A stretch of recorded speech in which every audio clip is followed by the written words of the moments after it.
నమస్తే, welcome to our channel. నేను సిరి. ఏపీలో తుగ్లక్ రాజ్యం నడుస్తుందని లోక్సత్తా మాజీ అధ్యక్షుడు జయప్రకాష్ నారాయణ అయితే కొన్ని సంచలన వ్యాఖ్యలు చేశారు. సో దీని గురించి మనకు వివరించడానికి మనతో పాటు ఉన్నారు ప్రముఖ సీనియర్ జర్నలిస్ట్ దుర్గా కుమార్ గారు. నమస్కారం సార్. నమస్కారం మసీది, మన వీక్షకులు కూడా నమస్కారం సార్. ఇప్పుడు చూస్తున్నట్టయితే ఏపీలో తుగ్లక్ రాజ్యం నడుస్తుందని చెప్పేసి జయప్రకాష్ నారాయణ గారు అయితే కొన్ని కామెంట్స్ అయితే చేసేసారు. సో ఈ కామెంట్స్ని మనం ఎలా పరిగణించాలి ఏంటి సార్? ఆంధ్రప్రదేశ్లో పరిస్థితి ఐఏఎస్ అధికారి మేధావి లోక్సత్తా వ్యవస్థాపకులు జయప్రకాష్ గారే చెప్పక్కర్లేదమ్మా. పసిపిల్లలు కూడాను అక్కడ మన ఆంధ్రప్రదేశ్లో చెప్తున్నారు. న్యాయస్థానాలు కూడా అదే భావనలో ఉన్నాయి. వాళ్ళు అందుకే ఆంధ్రప్రదేశ్ ప్రభుత్వం చేసిన అనేక నిర్ణయాలని తప్పుపట్టి కొట్టేయటం జరిగింది, చాలా నిర్ణయాలని.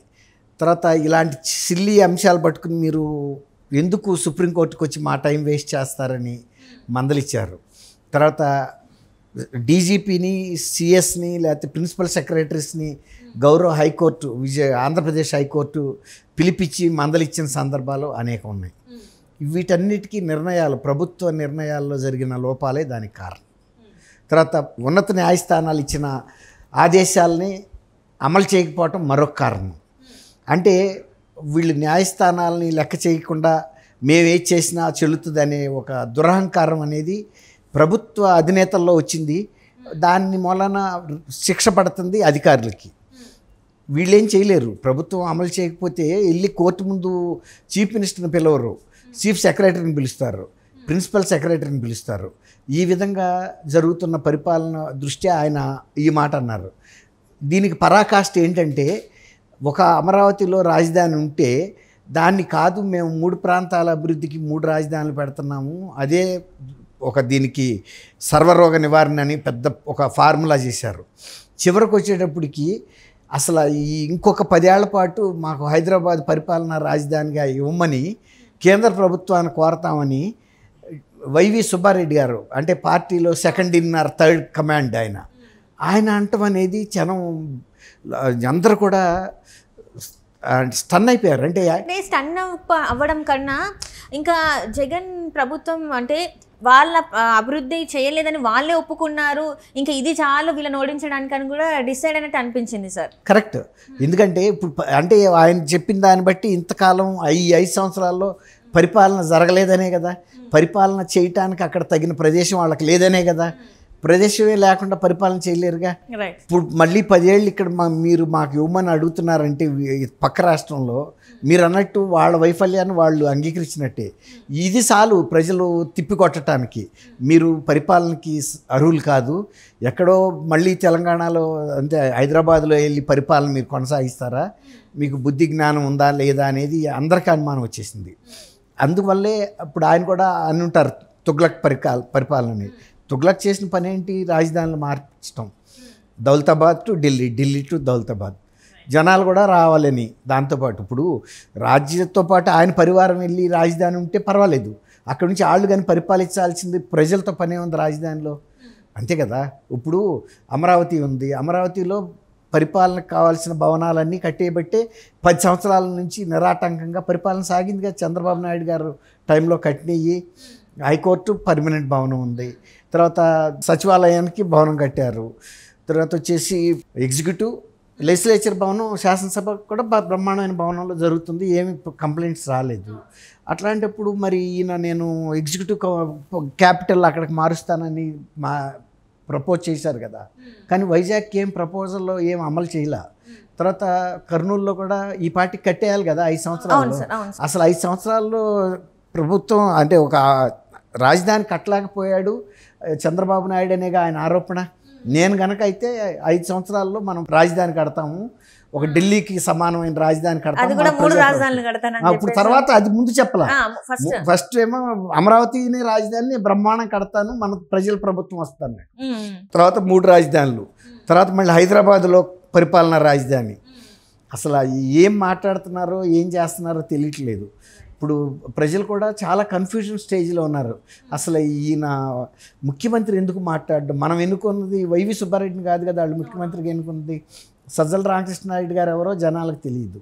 ఇది ఎన్నికల రోజుకి కేవలం ఈయన చూసి ఆయనకి సపోర్ట్గా షర్మిల, గారిని చూసి. తర్వాత విజయమ్మ గారు, వైఎస్ రాజశేఖర రెడ్డి గారు భారీగా ఆమెను ఎరుగున్నారు. ఆమెని అభ్యర్థన మేరకు గౌరవంతో ఓట్లు వేశారు. కానీ ఇవాళ జగన్మోహన్ రెడ్డి గారు ప్రజలకు కనపట్టలేదు. ఎవరెవరు వచ్చి ఏదో మాట్లాడుతున్నారు. అసలు పరిపాలనా రాజధాని కోసం మళ్ళీ ఢిల్లీ వెళ్ళి వాళ్ళతో రికమెండేషన్ చేయించుకోవాల్సిన అవసరమే ఉంది. వెళ్ళి రేవంత్ రెడ్డిని కనీసం అభినందించేంత కట్టిసి కూడా ఆయనకి లేదు. ఇక్కడ యువతల రేవంత్ రెడ్డి అనే ముఖ్యమంత్రి ఉండగా ఢిల్లీ వాళ్ళని శాసించగలదా? ఇక్కడ ఇవ్వండి వాళ్ళకని శాసించలేదు కదా, ఒప్పుకోలేరు కదా. మంచితనం మీద అడగొచ్చు. ఒకవేళ నిజంగా మీరు కనుక అట్లాంటి క్యాపిటల్ కడతానంటే రేవంత్ రెడ్డి గారు ఇస్తాడు. ఎందుకు ఇవ్వడు? ఎందుకంటే ఈ ప్రాంత అభివృద్ధికి మీరు తోడ్పడతానంటే 5 ఏళ్ల పాటు రాజధాని మీరు ఇక్కడ నుంచి నడుపుకుని ఆ భవనాలు మాకు వదిలిపెట్టేసి వెళ్ళిపోమంటాడు. ఇప్పుడు కేసీఆర్ కట్టిన సచివాలయం ఉంది కదా, సేమ్ అదే మోడల్ మీరు కూడా కట్టండి, మీకు ఇచ్చేస్తాం, స్థలం అయితే ఇస్తాం, కట్టండి. కట్టిన తర్వాత 5 సంవత్సరాలు మీరు పరిపాలించుకోండి, మీరు వెళ్ళిపోండి, ఆ భవనం మాకు వదిలేసేయండి అని అంటే మంచి ప్రతిపాదనే కదా. రేవంత్ రెడ్డి గారిని అడిగినా కూడా ఇస్తాడు. అంతకైతే మన షర్మిల గారిని రాయబారం పంపొచ్చు, వాళ్ళ పార్టీ ప్రతినిధి ఆమె. అసలు బుద్ధి ఉండాలి కదమ్మా. అసలు వేరే వాళ్ళ స్థలంలోకి వెళ్ళి అడగటం అంటే, మనం సొంత స్థలం ఉండగా మనది మనం కట్టుకోకుండా మాకు వంటగది లేదు మీ ఇంట్లో కడతాము, వండింది అక్కడే మీకు పెడతాము అన్నట్టుగా ఉంటుంది ఇది. అది అంతా కూడా తర్వాత ఇవాళకి దాన్ని ఖండించిన వాళ్ళు లేరు, బలపరిచిన వాళ్ళు లేరు. ఒక్క బొత్స అన్నాడు, బలపరిచాడు. ఇది తప్పే ఉంది అక్కడ కడితే అని. అదే అంటున్నారు, తప్పని మీరు అంటున్నారు, ఎవరన్నా అంటున్నారు. మరి అట్లాంటప్పుడు ఈ 5 ఏళ్ల నుంచి పరిపాలన చేయలేకుండా ఎందుకున్నారు అక్కడ? అది అడగాల్సిందా? ఎప్పుడో 5 ఏళ్ల క్రితం అడిగేసేయాల్సింది. అడిగేస్తే ఒక 5 సంవత్సరాలు వెళ్ళిపోయేది కదా. పరిపాలన కూడా ఫలితాలు అందేయి. ఇవాళ ప్రజలకి పరిపాలన ఫలితాలు ఏమి అందలా. ఇతను చేసిన ఏ హామీని కూడా వాళ్ళు అమలు చేయలే. తర్వాత ఎలక్షన్ మేనిఫెస్టో లేని విషయాలను తీసుకొచ్చి ఇప్పుడు చెబుతున్నారు, మేము హైదరాబాద్లో పరిపాలన రాజధాని పెడతాము, తర్వాత 3 రాజధానులు పెడతాము, మద్యపాన నిషేధం నేను ఎట్టి పరిస్థితుల్లోనూ అమలు చేస్తాను, అసలు అది కనుక అమలు చేయకపోతే నేను ఎన్నికల్లో ఓటే అడగను అన్నాడు. ఇవాళ ఓటు అడుగుతాడా? ఓటు అడగడని అనుకోవాలి మనం. ఇప్పుడు జగన్మోహన్ రెడ్డి గారు ప్రతి మీటింగ్లో కూడా చెప్పాడు, మరి వాళ్ళ ఆడపడుచుల తాళిబొట్లు తెంపడానికి అన్నగా సిద్ధమయ్యాడు ఆయన. అంటే ఆయన పరిపాలన చూసి ఓటేయండి అని చెప్పేసి అడుగుతున్న ఏకైక ముఖ్యమంత్రి ఈయననే, ఎవరికి ఇంత ధైర్యం లేదని చెప్పేసి కొంతమంది మంత్రులు ఆయనకి సపోర్ట్ చేస్తున్నారు. మరి ఇది ఎలా చూసుకోవాలి? ఎట్లా ఉంటుందంటే అక్కడ ఆయన ఎక్కడా కూడా తన అభివృద్ధి గురించి అయితే ఏం చెప్పట్లేదు.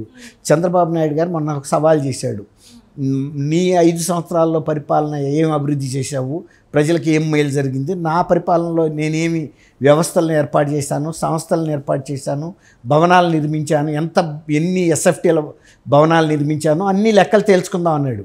లెక్కలు తేల్చుకుందాం అంటే మరి ఎక్స్ వేదికగా ఆయన సవాల్ ఇచ్చినప్పుడు స్వీకరించాలి కదా. అందులో ఇప్పటికే ఆయన ముసలాయన ఉండడం, వచ్చే ఎన్నికలు కానీ అది ఇది అంటున్నాడు కదా.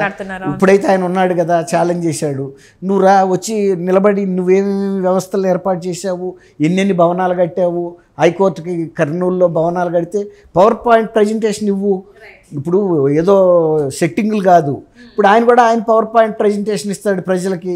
ఇవాళ మీడియా ఎంతో అభివృద్ధి చెందింది, మొత్తం లైవ్ స్టేట్ అంతా చూస్తారు కదమ్మా.